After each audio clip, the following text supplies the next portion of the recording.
Well, it's 12 o'clock, and I know you guys have changed your schedule to join us today. So I'm going to go ahead and get started, and I'm sure we'll have some more people join us. But I invited Dr. Linda Dolan and Dr. Dan Belcher to speak to us today because of the shortage of local physicians that we have in our community that we're all aware of. We heard earlier in the year from Randy Kurohara and Lisa Rance on the health survey that they did for the island. And so we got some feedback on that. And that talked about the challenges that some of the local community is having in getting access to physicians. I also went and taught to a talk by Dr. Grosskreutz. I probably said that wrong again. Anyways, regarding issues regarding, he talked about that a little bit, but also a shortage of physicians. They are saying right now that across the state, we are 1,000 physicians short. And on the Big Island alone, it's 300 physicians short. And I don't know if you heard me talking to Dr. Dolan about this, but in terms of how does that affect the business community? Well, if you can't get doctors, then businesses or people coming to wanting to work for those businesses are not going to want to come here. Or as we know, there's some people as they get older are leaving the island because they need more health care, and we just don't quite have that. And it's interesting that we're bringing this up because even when I moved back to the islands back in 2007, Dr. Irvine was a family friend. And so we asked him for some suggestions for doctors, more for our kids than for us. And so he gave us 3 names and we called them all and they said, not taking, not taking, not taking. Called them back. He gave me 3 more names, same results. And so I was like, I need help, Dr. Irvine. And so he called Dr. Dolan and she thankfully took us on. So anyway, what I wanted to do is have Dr. Dolan and Dr. Belcher join us to just kind of give a insight from the private physician side of things to get an idea of what's the challenges they're facing, what kind of things we might be able to do to help in the community by pushing our legislatures to make some changes to make it easier for doctors to do business here and possibly hopefully bring more back and just to see what's going on in their world. Because again, I know that Randy Kurohara had talked about that being a big challenge. And so it's been one of the things that the executive committee is focusing on this year. So Dr. Dolan, I'm going to let you take it away from here. Okay, great. And Miles is going to help me with the slides. So we're both learning new things, right, Miles? I'm not cool on sharing screen on my side, so I turfed it to him and he's like, yay, he's got a new skill. And Taylor was a big help with that, I think, right? So thanks for having us, and Dr. Belcher and I will chime in and out. And I did some slides. Some of them are a bit wordy. And I just wanted to kind of give you an idea of where we sit in the spectrum of healthcare. So we are from the Family Medicine Center. You can turn to the next slide, Miles. And basically a gist about us is we're a group practice of 3 physicians and 2 nurse practitioners. And we service all age groups, and each of us, the 3 docs, actually have a little bit of added certifications on things. We have a staff of 15. The majority of them are homegrown, and we've actually trained up some nurses to be nurse practitioners, some interested in healthcare to be medical assistants. I'll talk about that a little bit more. And then we're also pretty active in the community. We do a lot of what I call learners in our office. With our focus on people who are advancing their medical education. We primarily try and accept people who are going to stay in our island or come back to our island. And we're privately owned. I've been in business in the Family Medicine Center since 1999. And then Dr. Belcher has been here a little bit longer and was actually part of the Hilo Medical Group, if some of you remember, and then went to private practice when that closed. And now he's joined us as of January, and we're super excited about that. And I'm going to let him talk about that in a little bit, about that transition and where that is at. Next slide, Miles. So when I was thinking about this, when Keith talked to me, I was like, well, what should I say? And I thought, well, where can you find medical care in East Hawaii? So there's a list here of different options and opportunities that, however, does not mean that you can actually get into any of these places. And that's where the healthcare shortage is. But it also shows on this slide, there's different ways of doing medical business. And with that, there's different ways of getting reimbursed.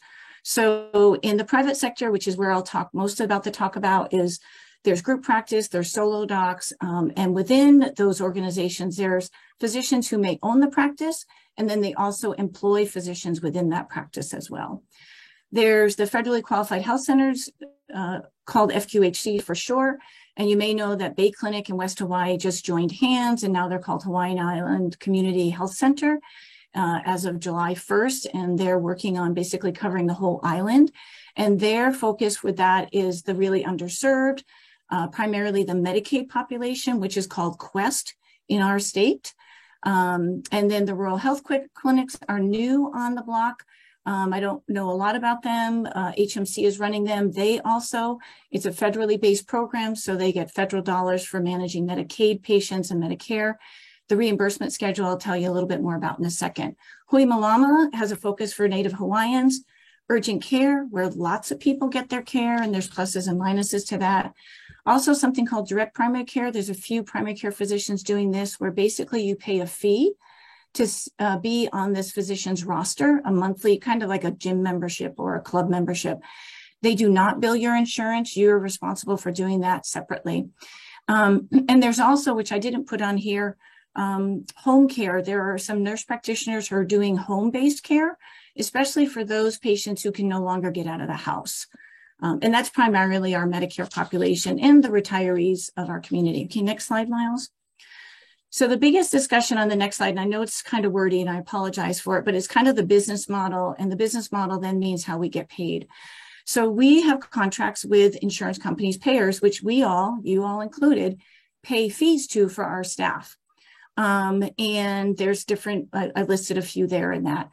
In primary care practice, we get a contract, we review it, we can negotiate, I sometimes say argue, with the insurance company on the rates, what they're going to pay us for a visit. So Keith comes into the office, what am I going to get paid for that? And unfortunately, the smaller you are, the more peon you are, the less they want to talk to you. In addition, they look at what the Medicare rate is for the state. And our Medicare rate is based on federal law.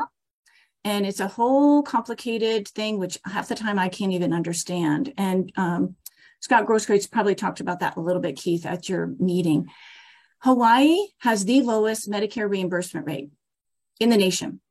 We have the highest, as you know, cost of living and the highest cost of doing business. So that is not an equation that works well. With that Medicare rate, the insurance companies then, the private insurance companies then decide their rate, because they can't really pay us less than Medicare, but they're not going to pay us much more than Medicare. So albeit based on that, our reimbursement levels are lower overall. One little tidbit, though, that I did learn before and was reinforced at a meeting I went to about a month ago is Hawaii, believe it or not, our insurance premiums are also one of the lowest in the nation. I know it doesn't seem like that, but what we pay for our staff is lower than a lot of other states.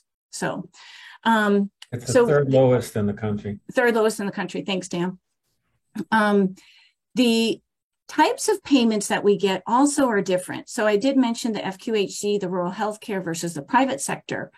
So for Medicaid, i.e. Quest, the FQHC and the rural health centers get paid a different rate than the private sector. It is higher.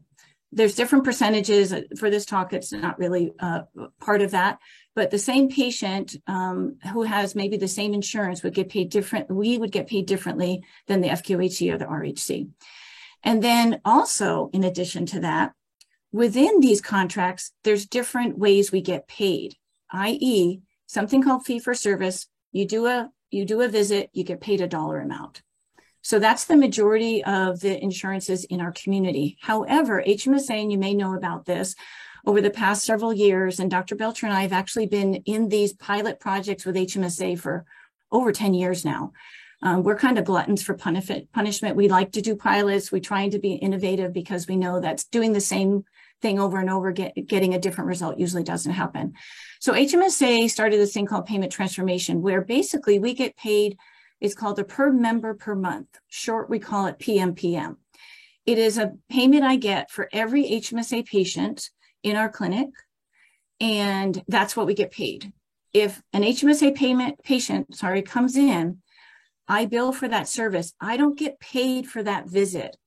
That per member per month payment is what I get.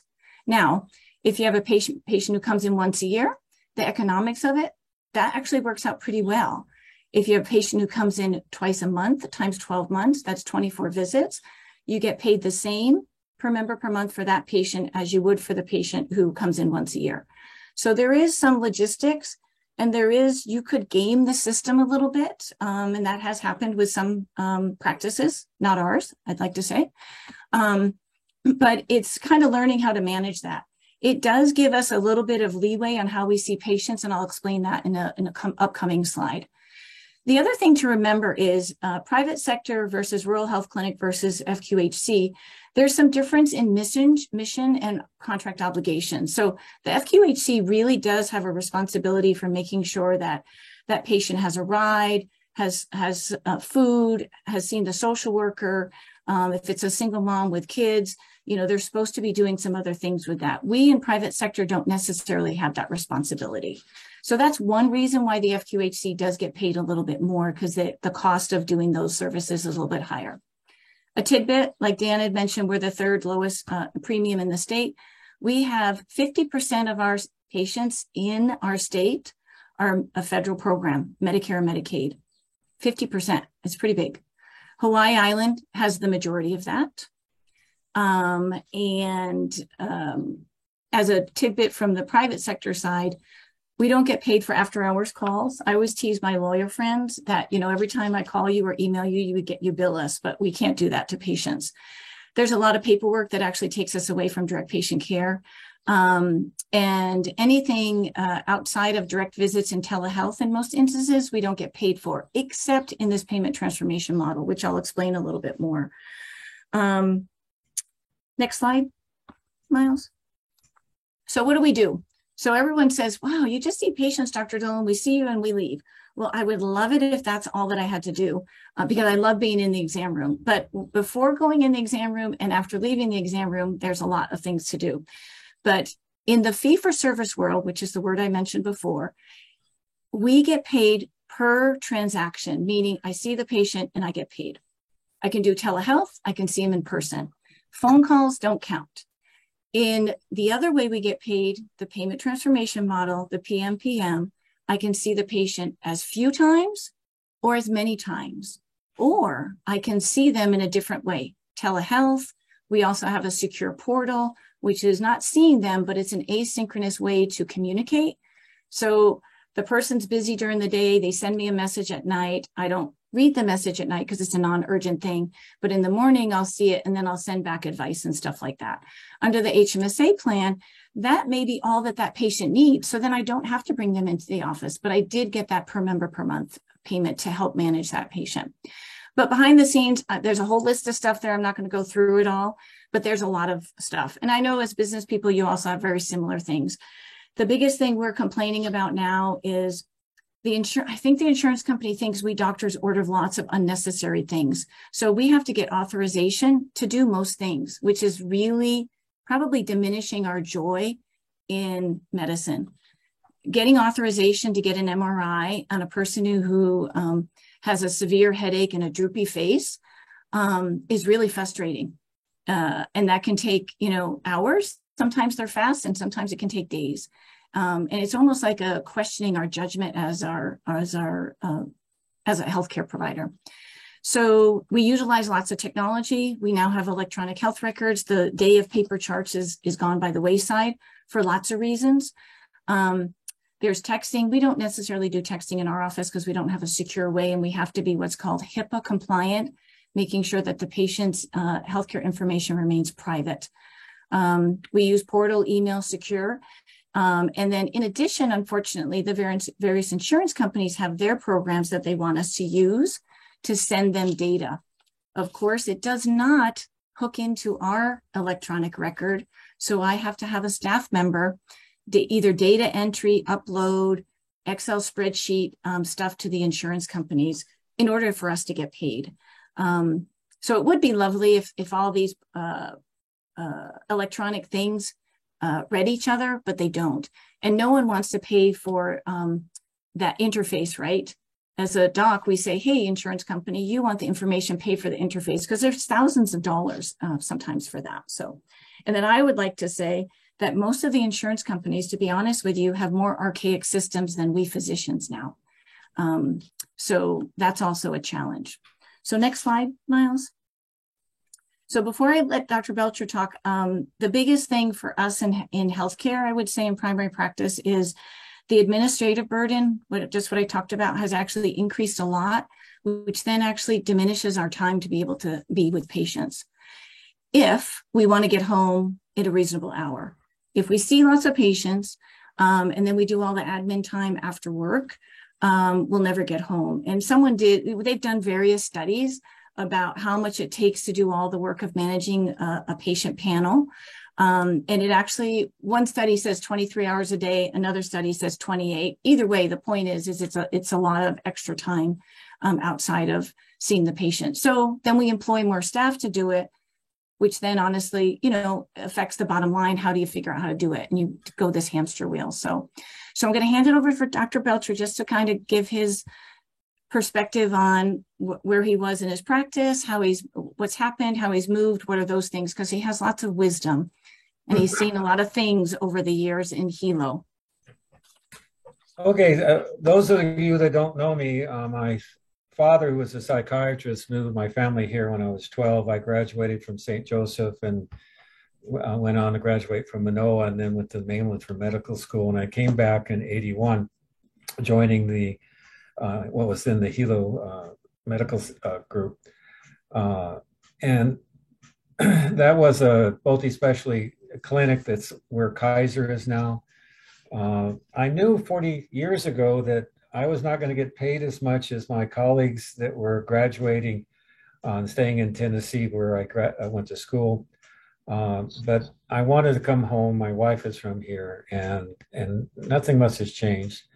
A mantra that when I was doing recruiting and now the hospital has is we need to bring in 4 doctors for everyone that stays. The problem is really you can make more money any place else you want to practice. About half the kids that I know that went to medical school have not come back from Hilo. Yep. They left and are practicing on the mainland and not likely ever to come back. And it really is the reimbursement, but you also know that the cost of living is higher here. So when the plantations went down, the medical group went down with it. HMSA, Linda didn't put this in, set up what's called a medical service organization where I was for 10 years. And they lost a boatload of money running that. That's basically, they did the management part of the practice and I just saw patients. I did well, but HMSA did poorly. Then for 14, 15 years, I was in solo practice. And my practice did very well because my wife was an unpaid office manager. And many of the practices that have done well in solo practice in Hilo, like Dr. Shikuma, for example, is usually a spouse runs the office for them. They do all of the administrative, the HR, the billing, and taking care of all that. And those are the ones that have done well. My wife decided to retire, but everybody decided I wasn't going to retire, partly because I've been taking care of patients for a long time here. This is my home, and I didn't feel like just letting them go. And Linda offered me to come down and work with her. But basically, unless things change, it's harder and harder to recruit doctors to stay here.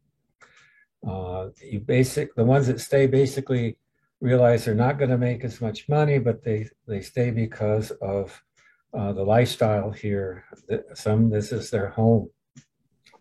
And so I know Dr. Grosskreutz talked to you about removing the GE tax. That'd be about a 4 to 5% increase. That would be nice. But what else could you guys do? Well, support the residency program. A number of studies have shown that doctors will stay in the area that they train, and that has been working. And so support the residency program. Bay Clinic, or whatever they call themselves now, a lot of their doctors come in to pay off student loans, and we've been able to capture some of those physicians in the community and support them. Realize that you're going to probably not see a doctor every time you come to an office, that We're moving into where it's a routine visit, say for hypertension or diabetes or a cold. You might see extender, we call them advanced practice nurses or physician assistants. And so those are things that you can help with. But the final thing is that one of the things that we've lost physicians that have wanted to stay here is their spouses weren't happy. And so if you have a spouse of a physician that's looking for a job or some kind of activity that you have something to do with, encourage them to do that. Because if the spouse is happy, usually the physician is happy and they stay. If they're not happy, they're gone. And that's what I have to say. Dan, do you want to mention anything about coming over to our office and what that maybe did for extending your practice life of medicine? Basically, if without Dr. Dolan making this offer to me, I would have retired.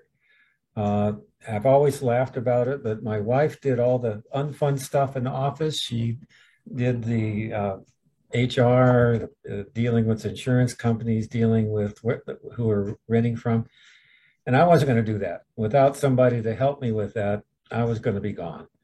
But I enjoy what I'm doing. I'm still fairly healthy. My family is here. My wife doesn't like to travel. And so Dr. Dolan and I've been working now with her for 10 months. We actually started talking a year in advance. In fact, actually several years in advance at one of the symposiums. And we worked on a plan over a year to transition me from my office to here. And the transition was involving merging our electronic health records. Luckily, we have the same system. A lot of work was done by, again, my wife and the office here to make the transition relatively seamless. Since I've had several different ways of doing my work, I'm a little bit maybe more flexible than some people my age, so I was able to change how I do things to the way they do things here. And so the transition was a lot of work, but it actually is done well. Dr. Dolan, you want to say anything on your end of how that worked? No, well, yeah, I think you summed it up, and you hit on a couple of points that if we're starting to blend and try and create group practices, there is transitions, and there also is different age groups. And we have different skill sets in terms of how comfortable we are with technology, and being flexible is really key. And I actually applaud Dan for being flexible, because it's hard. We all get used to be comfortable a certain way, and after a while we're like, we don't want to change. So it's been actually quite fun. And I actually say to him, well, and by the way, he is, no sexist comment here, but he is our token male in our office. We're all female office, and now he's added a little testosterone, and it's actually helped in both directions, I think. So I'll go on, because Dan. One thing Dr. Dolan didn't mention is both of us have other jobs that help us maintain, you might say, our financial life. She is the medical director for hospice, and she does long-term care at the hospital. I also do that, and I'm the medical director for the VA home. And so this is actually one of my 3 jobs, and she has 3 jobs too. One besides doing her private practice, and that's what's kept us, you might say, whole. Yeah, I agree with that. And then the other part of it is, to be honest with you, the secret for me is I don't want to be in the office every day. I need a little bit of difference. I call myself a little bit of attention deficit, and I need a change of scenery once in a while. But so, Miles, can you go to the next slide? Because I'll lean off of what Dan has mentioned already and some of the challenges we have. And you guys all know this too. Right now, especially, we have a lot of fixed costs. You know, I think every vendor that I have in my office for different things has increased their rates of and so my bills are higher. I do not get an increased rate in the payments. It's fixed. It's set for the time of that contract. And the contract could be a year with the insurance companies. The contract could be a couple of years. So that's very challenging. And we can't pass any of that on to the patient because there's rules and regs with the medical contracts. Just as an FYI, I don't know if any of you know about the 2% sequestration that happened several years ago with Medicare. It was Medicare pays us $100, they say. They actually take 2% of that, and that sequestration is supposed to pay for the debt that the government has. It was put on hold during COVID. It is now coming back. And then in 2023, Medicare, we have a possible 8% cut. So that means for every $100 we would bill, we get $10 taken off, right? 10%. And then as a reminder, remember I said that the insurance companies look at what the Medicare rate is and only go a little bit above that. So that's kind of where the weirdness of how to get paid is really challenging. Workforce shortage, I'll talk about the support staff first. And you guys are all short on staff too as well. The staff that we need in a medical office needs training. It's not just calling and answering the phone and saying, doctor's office, may I help you? Because that whole paragraph I showed you of all the things that we have to do behind the scenes has to get done. And our staff help us do that. So training a staff member up, hoping that they stay, educating them, all that sort of stuff can be challenging. And then even within our own community, there's kind of a bidding war, I would call it, for some staff. And so you offer them higher salaries. With our fixed costs going up and our insurance payments less, it's really hard to offer a salary compared to some other healthcare facilities in our community. So there's that. And training and finding someone who wants to stay here is kind of the gold mine. You invest in them. It actually takes up to a year or more to get people trained up. And if they stay with you, it's wonderful. If they leave, it's really sad, but I always hope that they stay in someplace else in our community at least. And then Dan mentioned about the workforce shortage with physicians and mid-levels, which we call physician assistants or nurse practitioners. Recruiting from afar is hard. They come, the 1-to-4 ratio that Dan talked about. And yes, I mean, I've been here 25 years now. I married a local boy, and that's how I landed here. I would never have been here otherwise. I had a thriving practice in New York and got paid way more. But we make life decisions because money doesn't always make you happy. And life and family does, but not everyone thinks that way. And that's a big challenge. Fostering a homegrown person. So Dr. Klua in our office is a homegrown physician. Hilo went to Jabson, did her residency in Oahu, and she had made the decision to come home, partly because her family is here and all of that. So we're very, very lucky to have her. But it's kind of following, like I'm following some MA students now and some med students now, just kind of being a mentor to them from afar in hopes that maybe they'll be interested in coming back and knowing that they're not going to make as much money, but knowing they're going to be near family and stuff like that. And the other part of that, and Dan talked about that with spouses, is being a person who came from afar and was not local. It takes about 2 years to feel you belong. And I think we all need to be cognizant of that. And some of it, you may say, okay, the expectations of the I'll say it, Holly from the mainland. But it's fitting in, it's finding people to network with, all of that stuff. And that's where, the business community can help out as well. Because it is challenging. It is a difference. And actually learning and being mature and saying, I can't create upstate New York in Hawaii. But I can mold, and I love where I'm living here. It's a fabulous place. It's priceless in a lot of different ways. So the other thing, a fiscal issue, is in the private sector, we go to the bank for our loans to grow. It's a risk. So here's the number. To bring on a new physician that is, make them happy, give them a salary that they want, train them up. They are not productive for at least 3 years.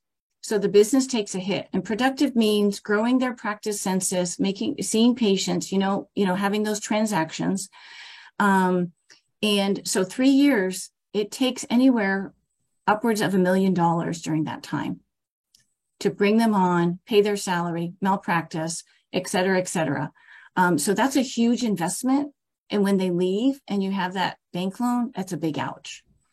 The federal state support, the FQHCs, rural health clinics maybe have a little bit more because they can sort of ask for that. There are grants and stuff that those fed and state programs can get, as well as nonprofit, that the private sector cannot get. And, that happens in a lot of things, but I just wanted an awareness of that. It's costly to bring on a physician.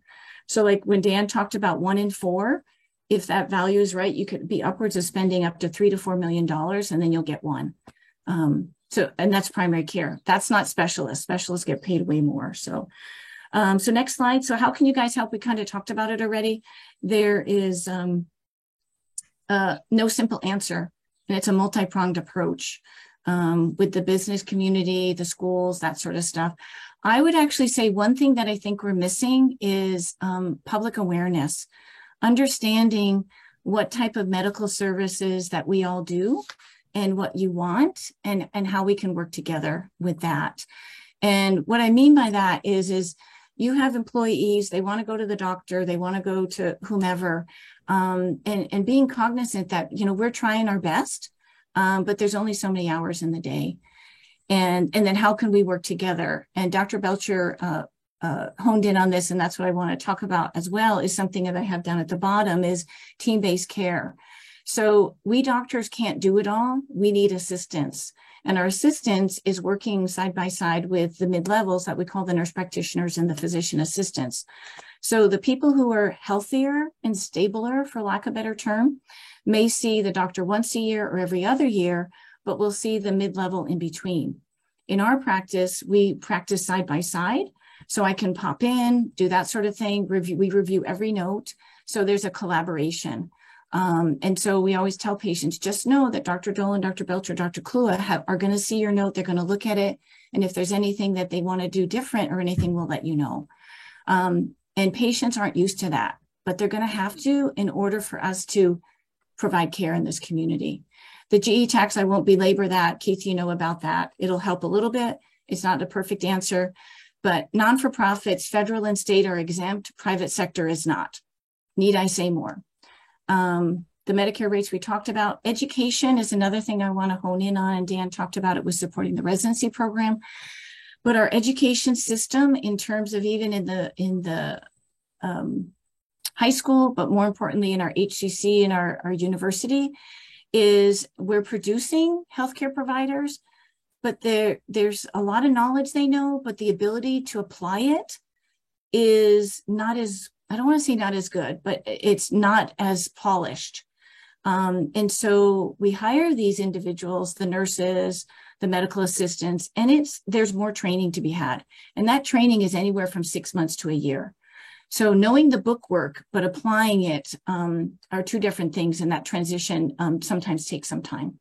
And then recruitment, cost of living, attractions to the area are all things that y'all know about. And I didn't put on here because I know it's a buzzword, but is the housing. And how do we have affordable housing and physicians need to live within the locale of where their clinic is, right? It's really more helpful that way.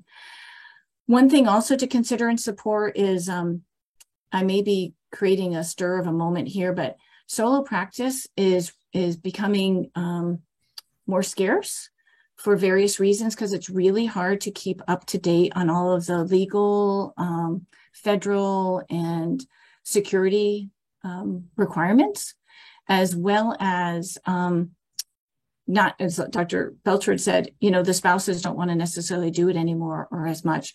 So forming that group practice and team-based care is really the answer, but maybe not huge groups, just a few at a time.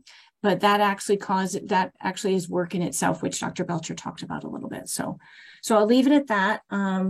If you have any other questions and that sort of stuff, but I just ask to, help and the other thing I ask is that your employees make sure that they do go to the doctor at least once a year or every 2 years. It can be telehealth for those that are really healthy, because that helps in the long run with keeping our community healthier, noticing things earlier, and engaging them in healthy lifestyles and that, as well as getting them involved with, we know we have multi-generational households here, getting them to understand how we all need to help each other that way. So I'll be quiet after this now. And any questions on that? Dr. Dolan, thank you very much. I'm going to actually ask you to just maybe expand a little bit on the GET, because Scott did not speak to this group. So okay, if you just touch a little bit more on that. So the GE tax rate is the 4.1 blah, blah, blah % that is on goods and services. So Hawaii, again, is unique in charging tax on healthcare. No, New Mexico. New Mexico, right. There's two, right. So, but out of 50 states, we're one of the two, and which is unusual. And so with that, we have GET tax, right? You all have it too on certain things in your business. So in the private sector, we are responsible for paying for it. We can pass that through to some of our patients. The only patients that we can pass it on to legally is the private fee-for-service people. So the HMSA, PPO, HMO, UHA, HMAA programs. We cannot charge any Medicare program or any Medicaid program. So HMSA Akamai, straight Medicare, Quest programs, we cannot charge those patients that fee. So we have to pay it. Federal FQHCs, non-for-profits, state-run organizations do not, who do healthcare, do not have to pay GE tax on anything. So the discrepancy there is the burden of the GE tax is on the private sector. This Hawaii state law says, oh, you can charge your patients GE tax. Federal law trumps that and says, you better not, otherwise you're going to get in trouble. So, you know, it's one of those things where the one law says this, but the other law says, don't you dare.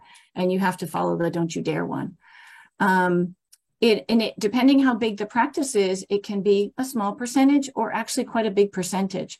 I always tell people with our practice, my GE tax percentage, I could actually employ one or two more people that I could then help in terms of support staff, not a provider, that's for sure. In terms of having more support in our office, expanding our office, that sort of thing. And so that's one thing, but it's not necessarily the only thing that's going to bring more providers here, but it would allow me a little bit of a cushion to maybe think about, okay, how can I expand and how can I help have more healthcare access? So hopefully that helps. And so I'll explain a little more about Scott Grosskreutz. It was called the Task Force, Physician Task Force, which they've just changed their name. But we started several years ago, at least 5 pre-COVID, on talking with the legislature about repealing the GE tax for healthcare services. And healthcare services is defined as physicians. So just so you know, orthotics, meaning if you have to get a brace or something, they don't have to pay GE tax, which is really fascinating. And they're a healthcare provider as well, considered. So we've been at this for a couple of years. Scott Grosskreutz and a group of them are really the ones at the face of it. And we're bringing it back again to the legislature this upcoming session again as well. So the Hawaii Medical Association is behind it as well. And so we get kind of legislative and support from that on the ledge floor in addition. So I hope I explained that right. I don't know if anyone has questions or doesn't understand it.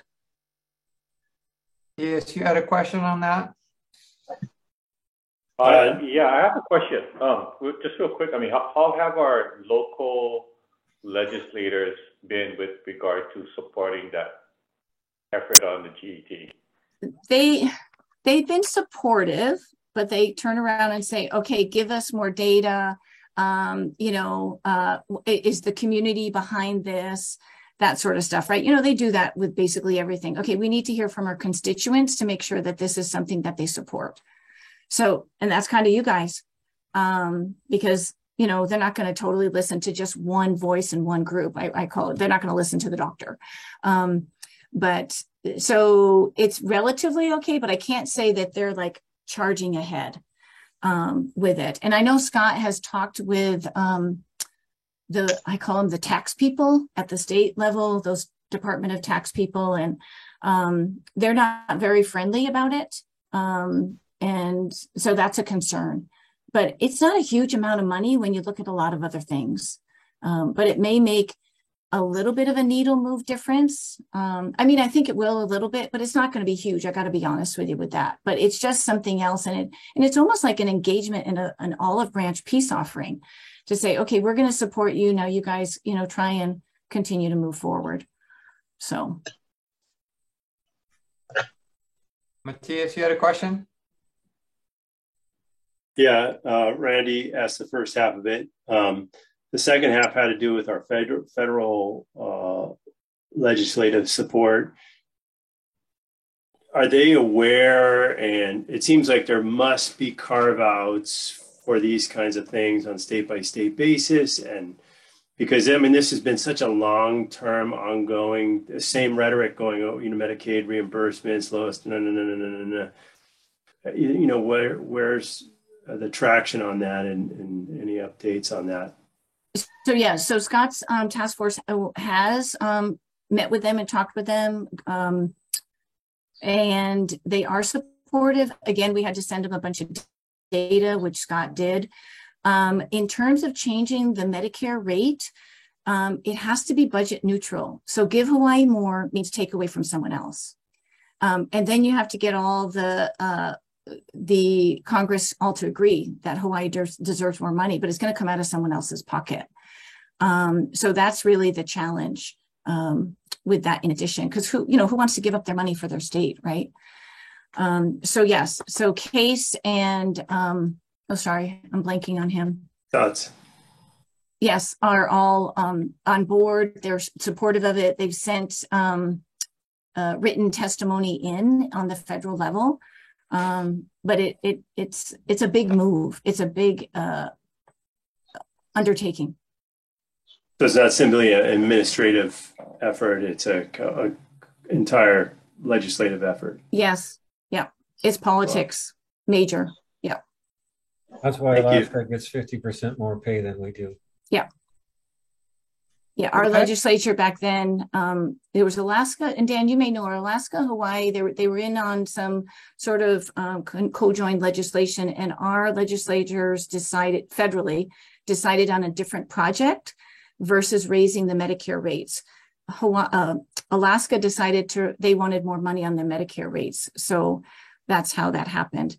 And I do have to say, there was one article that recently came out, and, we tout raise the Medicare rates, and that will bring more doctors to that community.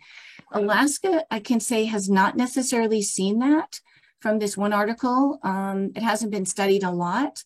So I don't want to, give false preference that if you raise the Medicare rates, we're going to get more doctors. But if you raise the Medicare rates, then the private insurer will have to raise their rates, which then may allow every sector of healthcare to be able to then recruit, employ, pay a better wage to those providers. So, it's kind of a domino effect.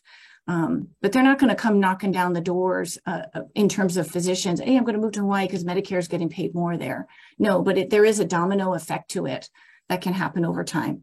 And I think living in Hawaii is probably a little bit better than Alaska, but I like the snow, but I like sunlight too. So, so there's a little competition there.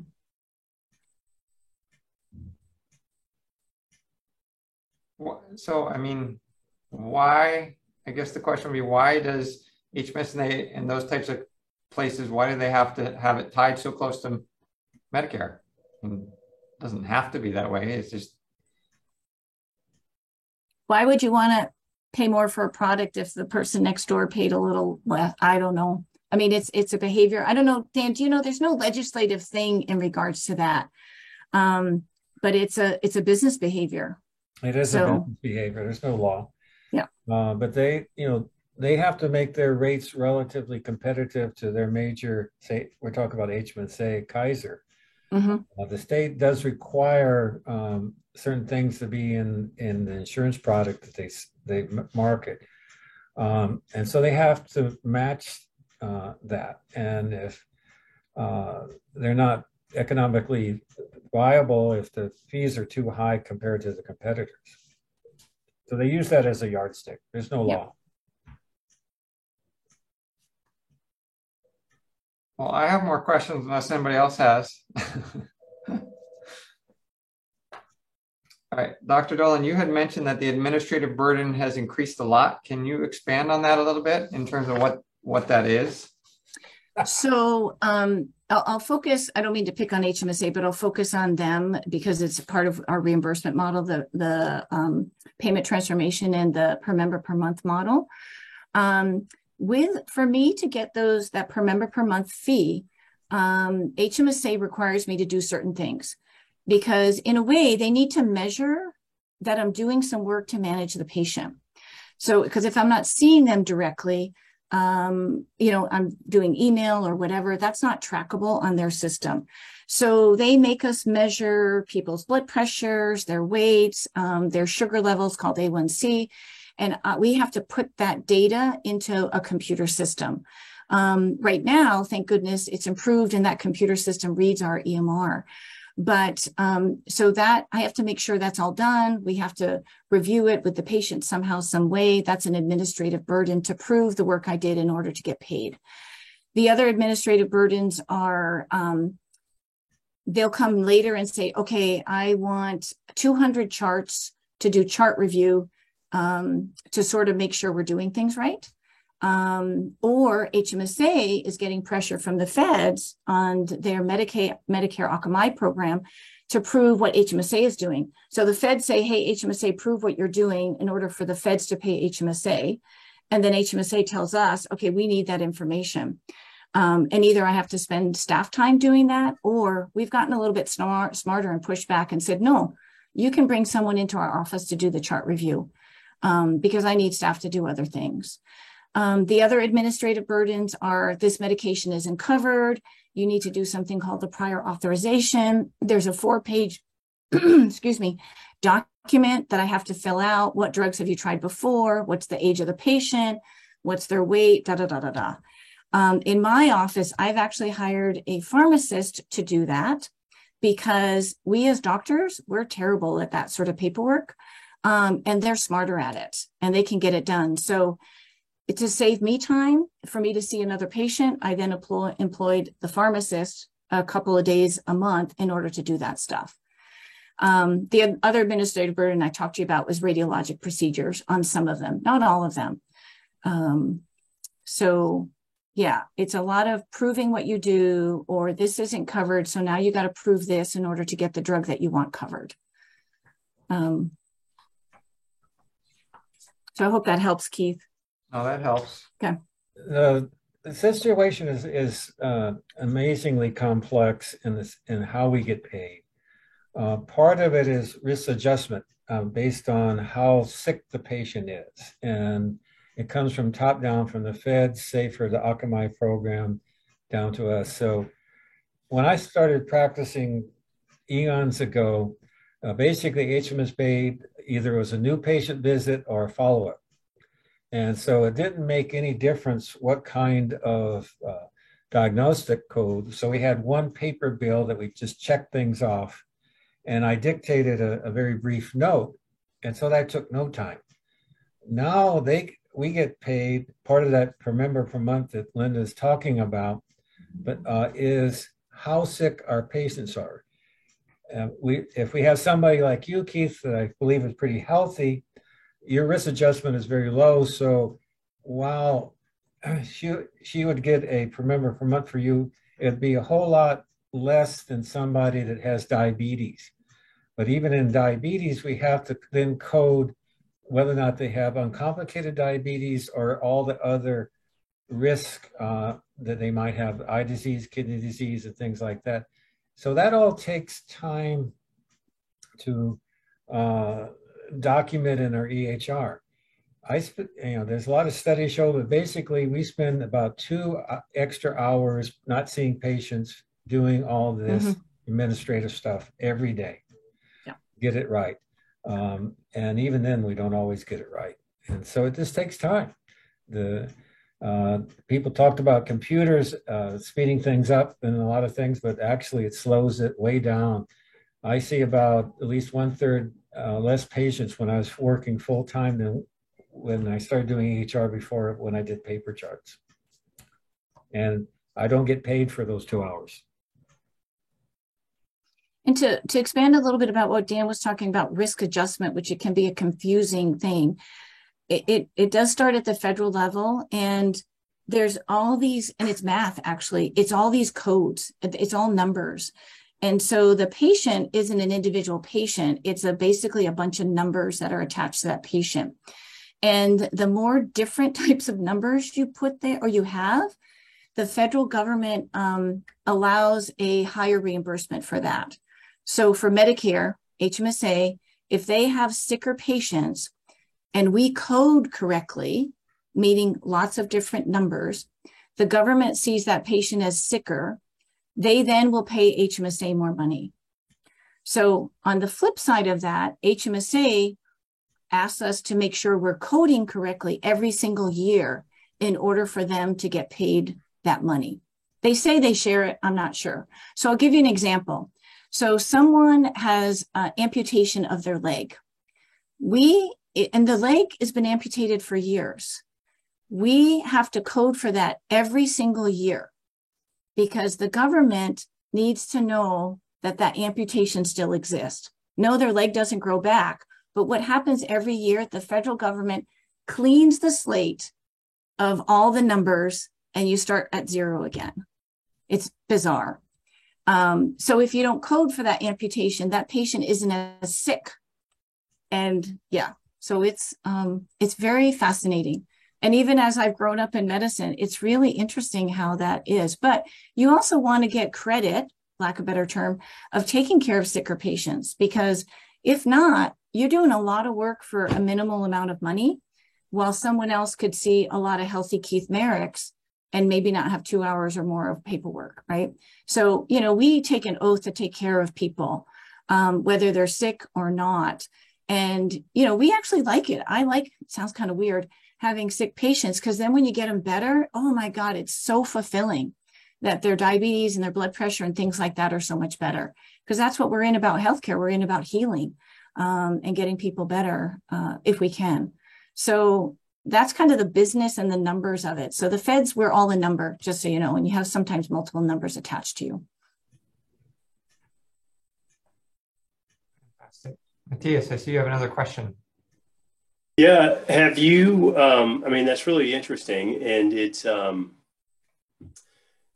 you ever thought, or do you work that into your business plan where if you have a lot of people like Keith on your client roles, that you maybe have them exclusively or primarily serviced by a PA, and then the people with higher needs are serviced by primarily doctors like yourself or Dan? And how are you able to kind of niche people into product areas, the quick lube versus the transmission service guys? The car is going to be in the lot for a little while while we wait for parts. Yeah, and there are practices that kind of do that. In our practice, again, we do a blended team-based model, partly because I like to see my healthy patients too once in a while. It's kind of actually a relief compared to taking of the heavy load in that. So we call it a blended model. But yes, the majority of the patients who are really sick are seen by the provider, the physician. I do pull in sometimes our mid-level just so they can learn in that. And then if we're not there, right, so they need to, hold up the fort. There are other practices in the state, in our town and a state and in the nation that, here, you're healthy, so you're risk stratified. Kaiser does this to the mid-level because you're healthy. And we'll see you in person every 2 years, and we'll see you once a year on telehealth, right? So they do have models for that as well. And in our practice, I do look at on a quarterly basis our patient mix, partly because, and this is a business model decision, is I have to look at how many Medicare I have, how many Quest I have, how many regular, what we call fee for service, I call them the working stiff people who have insurance, and make sure that we're not too skewed. So if I get paid less for Quest and Medicare than even the FQHC, I can't take tons of them because then I can't pay my electric bill, right? So how do you balance it with the healthier person that is less work and a pretty good reimbursement? So that's sort of how we balance it. Because I still feel that it is our responsibility to take care of all. And we're very multi-generational, our practice. So we have 4 or 5 generations now.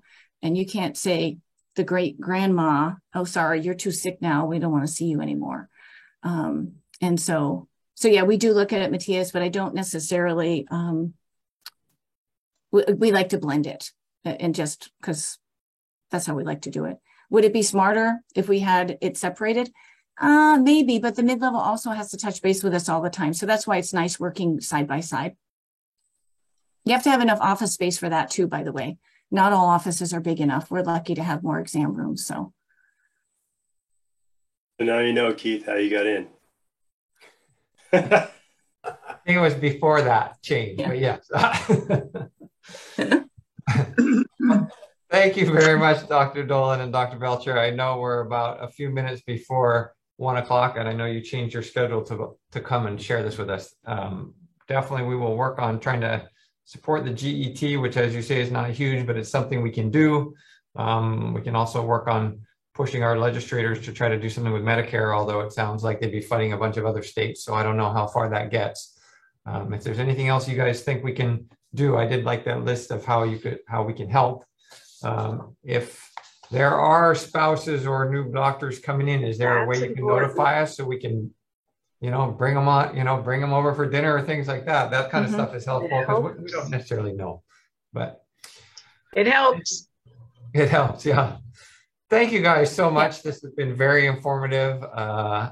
Anything else anybody has to share? Because otherwise I'm going to let them go because they got to go make money.